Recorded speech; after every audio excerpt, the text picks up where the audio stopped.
தமிழகத்தில் இன்று காலை 10 மணி வரை 15 மாவட்டங்களில் லேசான மழைக்கு வாய்ப்பு இருப்பதாக சென்னை வானிலை ஆய்வு மையம் கூறியுள்ளது. கடலூர், மயிலாடுதுறை, திருவாரூர், தஞ்சாவூர், நாகை, புதுக்கோட்டை, சிவகங்கை, ராமநாதபுரம், மதுரை, தேனி, விருதுநகர், தென்காசி, தூத்துக்குடி, நெல்லை, கன்னியாகுமரி ஆகிய மாவட்டங்களில் லேசானது முதல் மிதமான மழை பெய்யும் என தெரிவித்துள்ளது.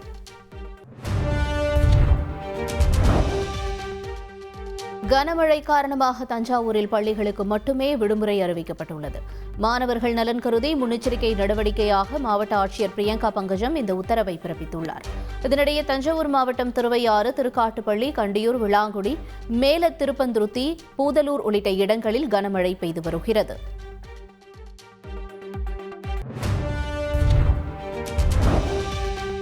திருப்பூர் மாவட்டம் உடுமலை அருகே திருமூர்த்தி மலை அடிவார பகுதியில் அமைந்துள்ள அமனலிங்கேஸ்வரர் திருக்கோவிலை காட்டாற்று வெள்ளம் சூழ்ந்து சென்றது. கோவிலில் பக்தர்கள் யாரும் இல்லாத நிலையில் அசம்பாவிதங்கள் தவிர்க்கப்பட்டன. கோவில் நிர்வாகம் சார்பில் பாதுகாப்பு பணிக்காக பணியாளர்கள் நியமிக்கப்பட்டு அப்பகுதி கண்காணிக்கப்பட்டு வருகின்றது.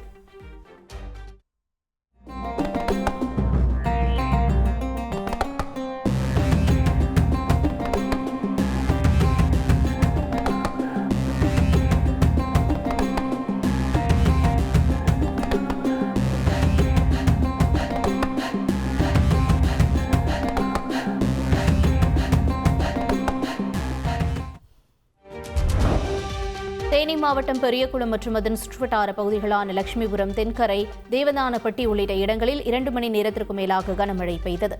இடி மின்னலுடன் பெய்த கனமழை காரணமாக அப்பகுதி நெல் விவசாயிகள் பெருமகிழ்ச்சி அடைந்துள்ளனர். தென்காசி மாவட்டம் குற்றாலம் மெயின் அருவி மற்றும் பழைய குற்றாலம் அருவியில் இன்று 3வது நாளாக தடை நீட்டிக்கப்பட்டுள்ளது. வெள்ளப்பெருக்கு காரணமாக அருவிகளில் குளிக்க தடை தொடரும் நிலையில் ஐந்தருவி மற்றும் புலி அருவியில் மட்டும் குளிக்க அனுமதி வழங்கப்பட்டுள்ளது. தருமபுரி மாவட்டம் ஒகேனக்கல் காவிரி ஆற்றுக்கு நீர்வரத்து சரிந்துள்ளது. 12,000 கன அடியாக வந்து கொண்டிருந்த தண்ணீர் தற்போதைய நிலவரப்படி 10,000 கன அடியாக வருகிறது. கடந்த 3 நாட்களாக காவிரி நீர்வரத்து தொடர்ந்து உயர்ந்து வந்த நிலையில் இன்று சற்று தணிந்துள்ளது. காவிரி நீர்பிடிப்பு பகுதியில் மழை குறைந்ததன் எதிரொலியாக ஒகேனக்கலுக்கு தண்ணீர் வரத்தும் குறைந்திருக்கலாம் என கூறப்படுகிறது. தமிழகம் வந்துள்ள 16வது நிதி ஆணையக்குழு இன்று முதல்வர் ஸ்டாலினை சந்திக்க உள்ளது. துணை முதல்வர் உதயநிதி ஸ்டாலின் உள்ளிட்டோர் கிண்டி நட்சத்திர ஹோட்டலில் நிதி ஆணையக்குழுவை சந்திக்க உள்ளனர். அப்போது வரி பகிர்வின் அடிப்படையில் தமிழகத்துக்கு உரிய நிதியை வழங்க பரிந்துரைக்க வேண்டும் என்று நிதிக்குழுவிடம் முதலமைச்சர் ஸ்டாலின் வலியுறுத்த உள்ளதாக கூறப்படுகிறது. பின்னர் 3 நாள் தமிழகம் முழுவதும் நிதி ஆணையக்குழு சுற்றுப்பயணம் மேற்கொள்ள உள்ளது. அரவிந்த் பனகாரியா தலைமையிலான 12 பேர் அடங்கிய 16வது நிதி ஆணையக்குழு 4 நாள் பயணமாக தமிழகம் வந்தது.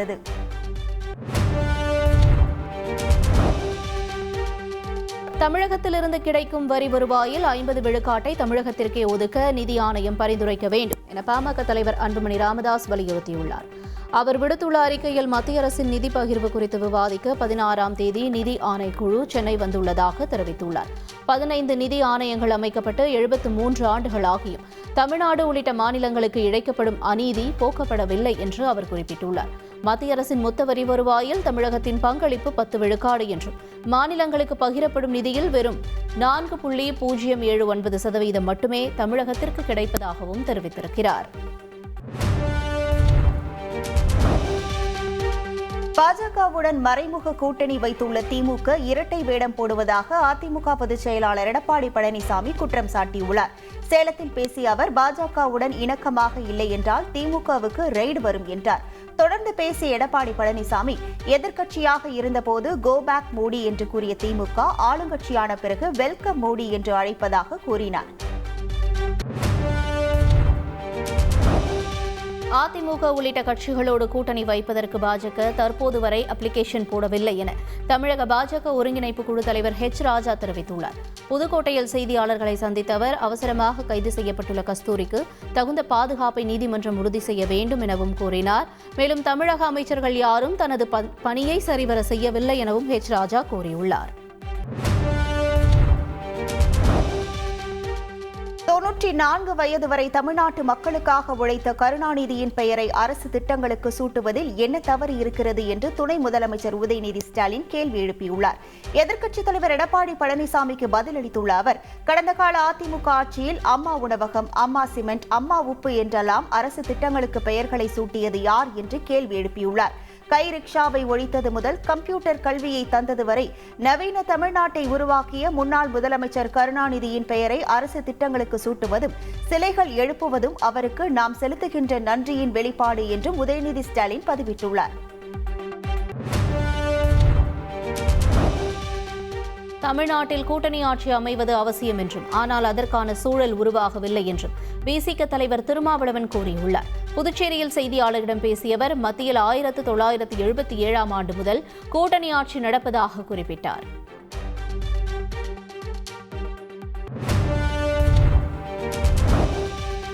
நடிகை கஸ்தூரிக்கு வருகிற 29ஆம் தேதி வரை நீதிமன்ற காவல் விதிக்கப்பட்டதை அடுத்து புழல் சிறையில் அடைக்கப்பட்டார்.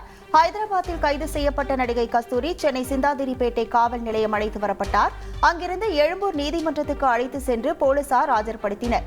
அப்போது தான் சிங்கிள் மதர் என்ற கஸ்தூரி தனக்கு ஸ்பெஷல் சைல்டு உள்ளதால் அவரை பார்த்துக் கொள்ள வேண்டும் என்றும் அதற்காக சொந்த ஜாமீனில் விடுவிக்க வேண்டும் என்றும் கேட்டுக்கொண்டார். இதை ஏற்க மறுத்த நீதிமன்றம் நடிகை கஸ்தூரிக்கு 29ஆம் தேதி வரை நீதிமன்ற காவல் விதித்து உத்தரவிட்டது. இதையடுத்து புழல் சிறைக்கு நடிகை கஸ்தூரி கொண்டு செல்லப்பட்டு அடைக்கப்பட்டார்.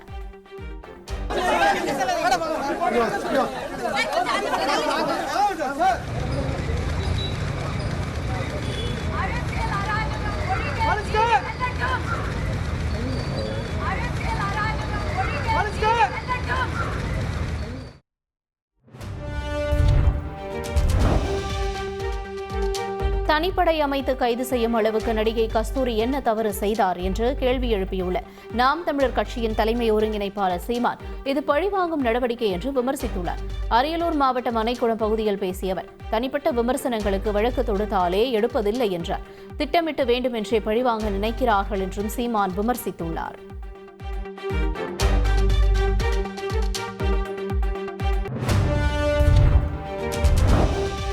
சென்னையில் பெண் ஆட்டோ ஓட்டுநரை தாக்கிய நபரை போலீசார் தீவிரமாக தேடி வருகின்றனர். ஆயிரம் விளக்கு பகுதியைச் சேர்ந்த மூக்காயி என்பவர் கணவரை பிரிந்து ஆட்டோ ஓட்டி சம்பாதித்து வருகிறார். அவர் வடமாநில நபர்கள் 2 பேரை ஆட்டோவில் விடுதிக்கு அழைத்து சென்றுள்ளார்.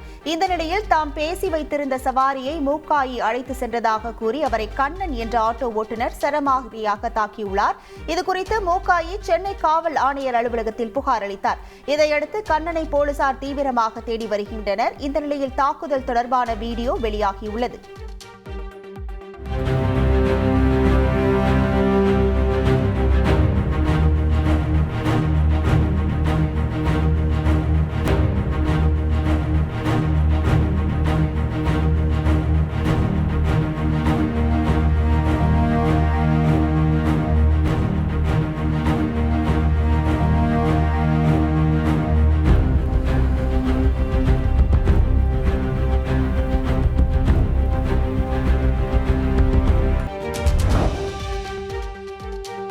நைஜீரியாவில் grand commander of the order of the Niger விருது வழங்கி பிரதமர் நரேந்திர மோடி கௌரவிக்கப்பட்டார்.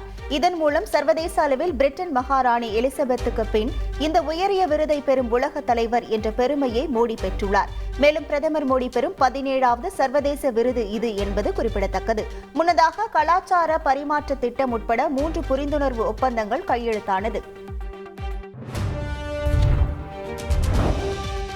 மணிப்பூர் விவகாரம் தொடர்பாக மூத்த அதிகாரிகளுடன் ஆலோசனை மேற்கொண்ட உள்துறை அமைச்சர் அமித்ஷா பாதுகாப்பு நிலைமை குறித்து ஆய்வு செய்தார். வன்முறையால் ஏற்பட்ட சேதங்கள் மீண்டும் நிலைமையை கட்டுக்குள் கொண்டு வருவது தொடர்பான விஷயங்கள் கூட்டத்தில் விவாதிக்கப்பட்டதாக தகவல்கள் வெளியாகியுள்ளன. மேலும் 2வது நாளாகவும் விரிவான ஆலோசனையை உள்துறை அமைச்சர் அமித்ஷா நடத்தவுள்ளார்.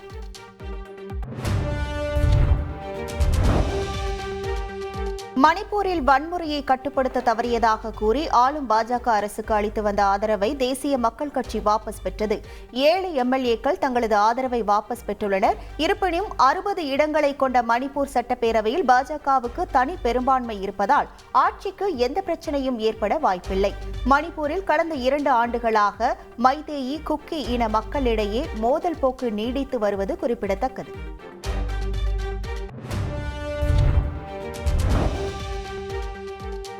புதுச்சேரி முன்னாள் அமைச்சர் அங்காளன் லாட்டரி அதிபர் மார்டின் மகன் ஜோஸ் சார்லஸ் காலில் விழுந்து ஆசி பெற்றார்.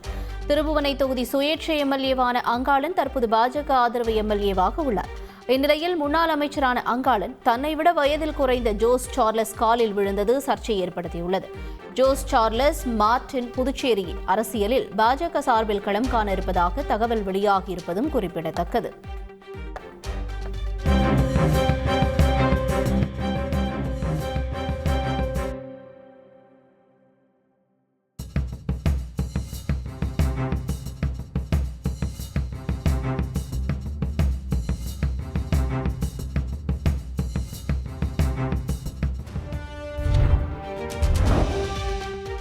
டெல்லியில் காற்று மாசு தொடர்ந்து அதிகரித்து வருவதால் அம்மாநில அரசு பல்வேறு அதிரடி நடவடிக்கைகளை மேற்கொண்டுள்ளது.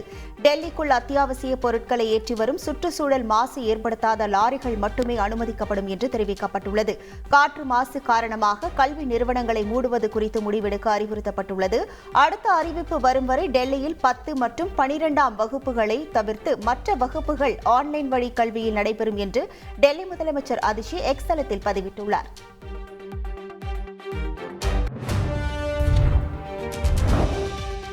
தொழிலதிபர் ராஜு வெங்கடராமன் வாழ்க்கை வரலாறு அடங்கிய திறன் திசையின் பெறுமதி ராஜு வெங்கடராமன் எனும் நூல் வெளியீட்டு விழா சென்னை அடையாறில் நடைபெற்றது. இந்நிகழ்ச்சியில் அமைச்சர் PDR பழனிவேல் தியாகராஜன், முன்னாள் கிரிக்கெட் அணி வீரர் கிருஷ்ணமாச்சாரி, ஸ்ரீகாந்த் உள்ளிட்டோர் பங்கேற்றனர். பின்பு செய்தியாளர்களிடம் பேசிய கிருஷ்ணமாச்சாரி, டெஸ்ட் தொடரில் ஆஸ்திரேலியாவை இந்தியா மீண்டும் பந்தாடும் என நம்பிக்கை தெரிவித்தார்.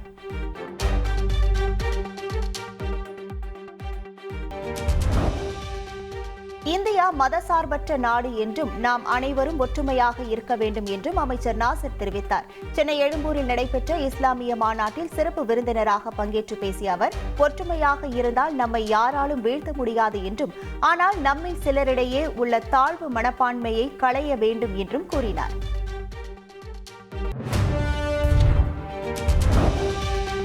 சேலத்தில் அதிமுக பொதுச் செயலாளர் எடப்பாடி பழனிசாமி பங்கேற்ற கூட்டத்தில் தென்னங்கன்றுகள், கரும்பு, வாழை உள்ளிட்ட தோரணங்கள் அலங்காரத்திற்காக ஏற்பாடு செய்யப்பட்டிருந்தன. எடப்பாடி பழனிசாமி பேசிக் கொண்டிருந்த போதே தென்னங்கன்றுகளை விவசாயிகளும் பொதுமக்களும் போட்டி போட்டுக் கொண்டு அள்ளி சென்றனர்.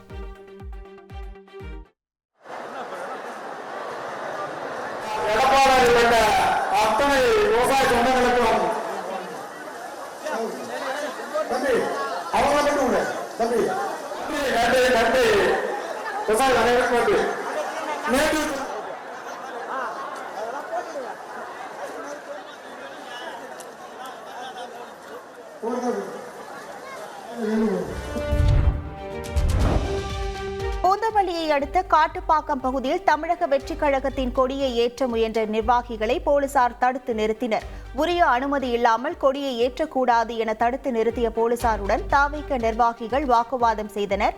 இதையடுத்து தமிழக வெற்றிக் கழக நிர்வாகிகள் உரிய அனுமதியுடன் கொடியேற்றிக் கொள்ள முடிவு செய்து அங்கிருந்து கலைந்து சென்றனர்.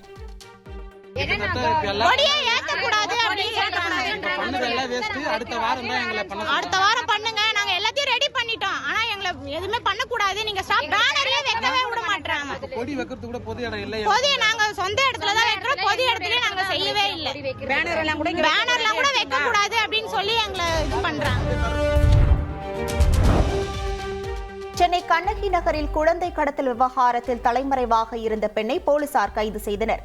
கண்ணகி நகரை சேர்ந்த ஆரோக்கியதாஸ், நிஷாந்தி தம்பதியின் குழந்தை கடந்த சில தினங்களுக்கு முன்னால் கடத்தப்பட்டு பின்னர் மீட்கப்பட்டது.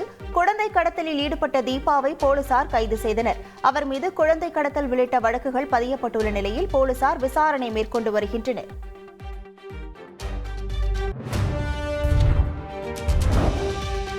திருவண்ணாமலை மாவட்டம் செங்கம் அருகே காருக்கு அடியில் சிக்கிக் கொண்ட கன்றுக்குட்டியை காப்பாற்ற தாய்ப்பசு நடத்திய பாச போராட்டம் காண்போரை கண்கலங்க செய்தது.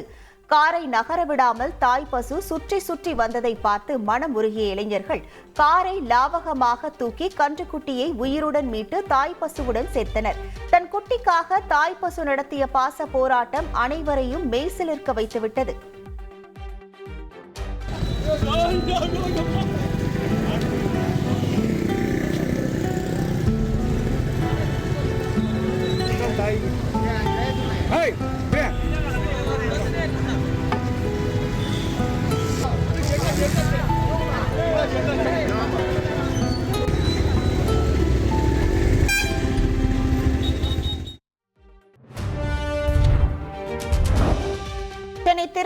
திருவேற்காட்டை அடுத்த வேலப்பன் சாவடியில் டாக்டர் எம்ஜிஆர் நகர்நிலை பல்கலைக்கழகத்தின் 33வது பட்டமளிப்பு விழா நடைபெற்றது. இதில் கலந்து கொண்ட நடிகர் அர்ஜுனுக்கு கௌரவ டாக்டர் பட்டம் வழங்கப்பட்டது.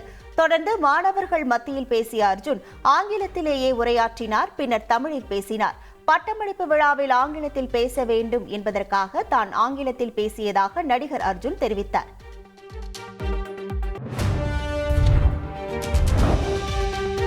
சென்னை ஐஐடியின் மெய்நிகர் தொழில்நுட்ப மைய விருது லே மஸ்க் படத்திற்காக இசையமைப்பாளர் AR ரஹ்மானுக்கு வழங்கப்பட்டது. கிண்டியில் உள்ள ஐஐடி வளாகத்தில் இந்த விழா நடைபெற்றது. அப்போது நடந்த கலந்துரையாடலில் பார்வையாளர் ஒருவர் AR ரஹ்மானிடம் ஒரு பாடல் பாட கோரிக்கை வைத்தார். சிரித்துக் கொண்டே பதிலளித்த AR ரஹ்மான் இசை நிகழ்ச்சிகளுக்கான ஒப்பந்தங்களினால் தற்போது பொதுவெளியில் பாட முடியாது என்றார். I don't have a question, but I have a request. Probably all of them in the audience would also voice it. Why don't you sing a song for us? Come for me. Usually I don't sing without getting paid. No, actually I don't sing except for my concerts as a contractual thing. பிரதமரின் பயிர் காப்பீட்டு திட்டத்தில் காப்பீடு செய்வதற்கான காலவரம்பு November 30ஆம் தேதி வரை நீட்டிக்கப்பட்டுள்ளது. தமிழகத்தில் பிரதமரின் பயிர் காப்பீட்டு திட்டத்தில் நெற்பயிர்களை காப்பீடு செய்வதற்கான காலக்கெடு கடந்த 15ஆம் தேதியுடன் முடிவடைந்தது. பயிர் காப்பீட்டுக்கான கால அவகாசத்தை நீட்டிக்க வேண்டும் என கோரிக்கை விடுக்கப்பட்டது. இதுகுறித்து வேளாண் துறை செயலர் மத்திய அரசுக்கு கடிதம் எழுதினார். இதனையடுத்து பிரதமரின் பயிர் காப்பீட்டிற்கான கால அவகாசத்தை வரும் நவம்பர் 30ஆம் தேதி வரை நீட்டித்து மத்திய வேளாண் துறை உத்தரவிட்டுள்ளது. சென்னை திருவேற்காட்டை அடுத்த வேலப்பன் சாவடியில் உள்ள டாக்டர் எம்ஜிஆர் நிகர்நிலை பல்கலைக்கழகத்தின் 33வது பட்டமளிப்பு விழா வேந்தர் AC சண்முகம் தலைமையில் நடைபெற்றது. இதில் மத்திய இணையமைச்சர் எல் முருகன் சிறப்பு விருந்தினராக கலந்து கொண்டு இளநிலை, முதுநிலை மற்றும் முனைவர் படிப்பு படித்தவர்களுக்கு பட்டங்களை வழங்கி கௌரவித்தார். பின்னர் பேசிய மத்திய அமைச்சர் எல் முருகன் தேசத்தின் வளர்ச்சி 2047 என்பதை நோக்கி சென்று கொண்டிருப்பதாகவும் இந்தியா 100வது சுதந்திர தினம் கொண்டாடும் போது மிகப்பெரிய நாடாக இருக்கும் என்றும் தெரிவித்தார்.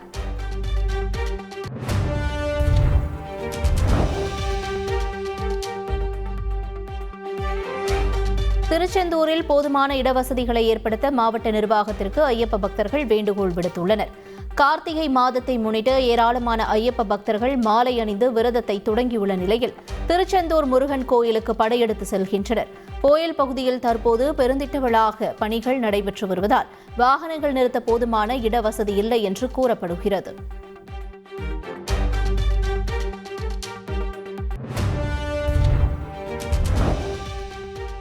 கேரள மாநிலம் கொல்லம் மாவட்டத்தில் உள்ள சேகம் என்ற கிராமத்தை சேர்ந்த மாற்றுத்திறனாளியான மனு என்பவர் ஓவியம் வரைவதில் ஆர்வம் கொண்டவர். ஓவிய கல்லூரியில் படித்த இவர் புத்தன்காவு பகுதியில் மகாவிஷ்ணுவின் தசாவதார படங்களை வரைந்து பிரபலமானார். இந்த நிலையில் சபரிமலை ஐயப்பன் கோவிலில் ஐயப்பன் புராண வரலாற்றை வரைவதற்கான வாய்ப்பு கோவில் நிர்வாகத்தால் வழங்கப்பட்டுள்ளது. இந்த வாய்ப்பிற்காக தான் பெருமைப்படுவதாக மாற்றுத்திறனாளி மனு தெரிவித்தார். എൻ്റെ ബുദ്ധിമുട്ടറിഞ്ഞ് എനിക്ക് തന്നൊരു അവസരമാണ് ഭഗവാൻ. അങ്ങനെ ഞാൻ ഇവിടെ ചിത്രങ്ങൾ വരയ്ക്കുന്നു. വളരെ ബുദ്ധിമുട്ടിലാണ് ഇവിടെ വന്ന് ഈ ചിത്രങ്ങൾ വരയ്ക്കുന്ന പ്രതിഫലമൊന്നും ആഗ്രഹിച്ചല്ല ചിത്രങ്ങൾ വരയ്ക്കുന്നത്. ഇതെല്ലാം ഭഗവാൻ എനിക്ക് തന്ന ഒരു അവസരം.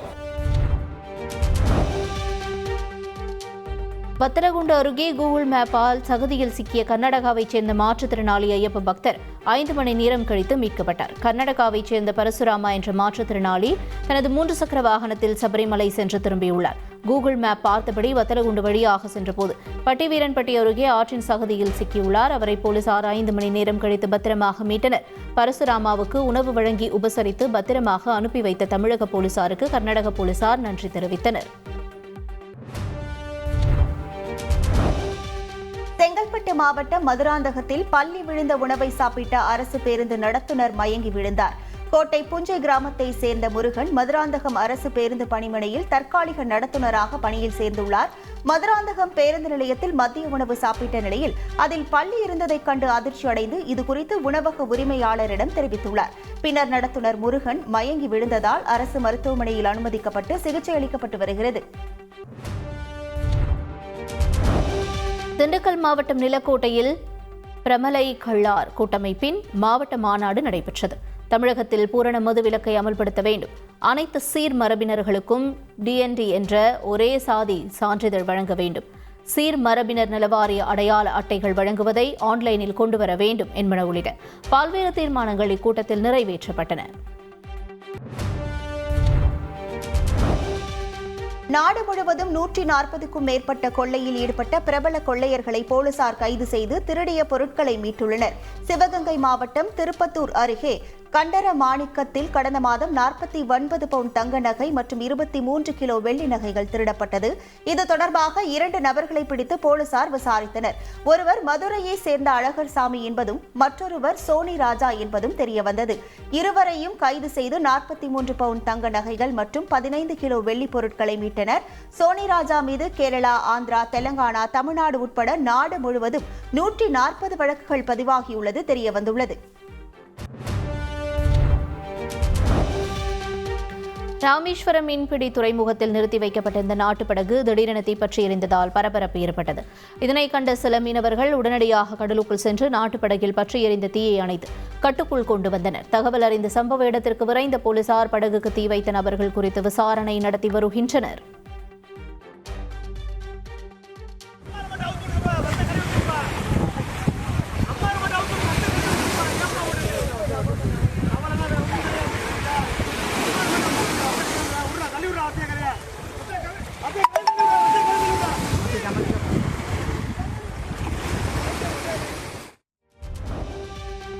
கள்ளக்குறிச்சி மாவட்டம் கவரை தெரு பகுதியில் கஞ்சா விற்பனை நடைபெறுவதாக போலீசாருக்கு ரகசிய தகவல் கிடைத்தது.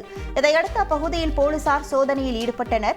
அப்போது அஜித்குமார், முகமது அத்தீப், சையத் ஷா நவாஸ், கௌதம் உள்ளிட்ட 5 பேர் கஞ்சா விற்பனையில் ஈடுபட்டிருப்பது கண்டறியப்பட்டது. இதில் கௌதம் தப்பி ஓடிய நிலையில் மீதமிருந்த 4 பேரை போலீசார் கைது செய்து சிறையில் அடைத்தனர். இதில் சையத் ஷா நவாஸ் கல்லூரி மாணவர் என்பது குறிப்பிடத்தக்கது.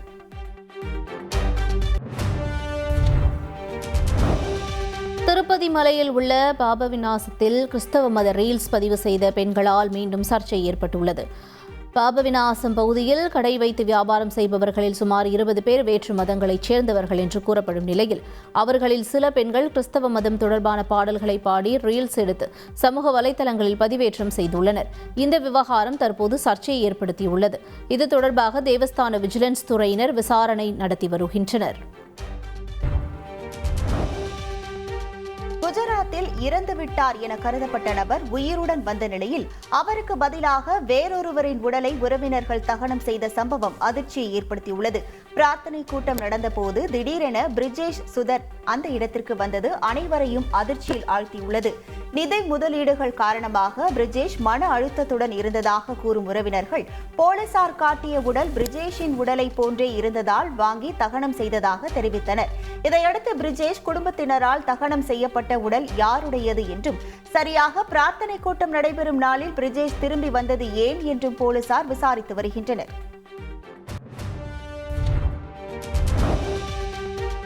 பெங்களூருவில் நோயாளியை கிட்டார் வாசிக்க வைத்து மருத்துவர்கள் அறுவை சிகிச்சை செய்யும் வீடியோ வெளியாகியுள்ளது.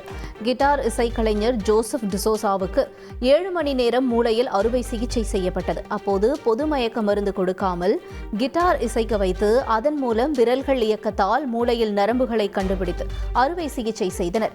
அறுவை சிகிச்சை வெற்றிகரமாக முடிந்த நிலையில் மருத்துவ கண்காணிப்பில் இருக்க வேண்டும் என மருத்துவர்கள் அறிவுறுத்தியுள்ளனர்.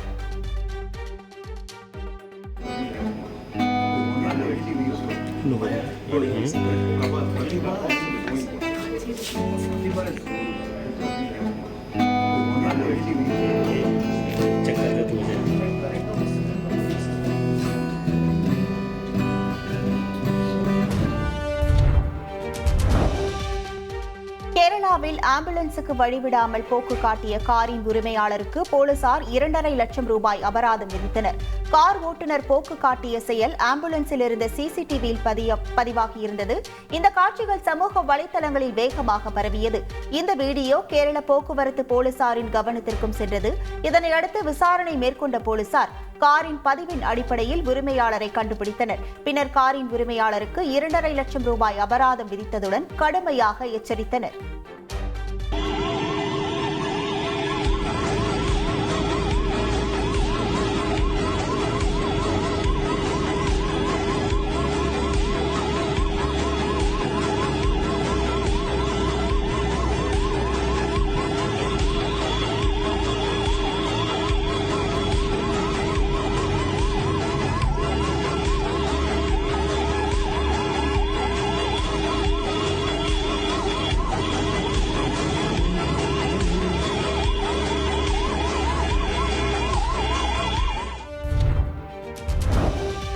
நீலகிரி மாவட்டம் மாவனல்லா பகுதியில் குழந்தையாக நினைத்து பேசிய பெண்ணின் பேச்சை கேட்டு யானை அமைதியாக வனப்பகுதிக்குள் சென்றது.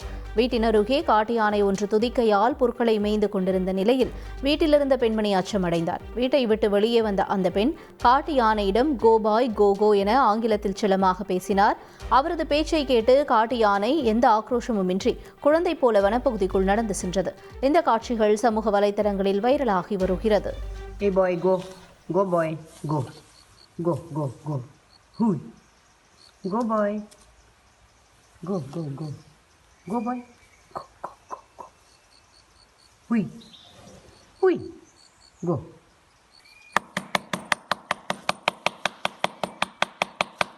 Go. Go. Go. Go. தளபதி 69 படத்தின் படப்பிடிப்பில் கலந்து கொண்ட நடிகர் விஜய் ரசிகர்களை பார்த்து கையசைத்து சென்றார். சென்னையில் உள்ள தனியார் கல்லூரியில் வினோத் இயக்கத்தில் விஜய் நடிக்கும் தளபதி 69 படத்தின் படப்பிடிப்பு நடைபெற்று வருகிறது. இதில் கலந்து கொண்ட நடிகர் விஜய் படப்பிடிப்பு முடிந்ததும் வெளியே நின்ற ரசிகர்களை கண்டு கையசைத்தபடி காரில் ஏறி சென்றார். இந்த காட்சி தற்போது சமூக வலைதளங்களில் வைரலாகி வருகிறது.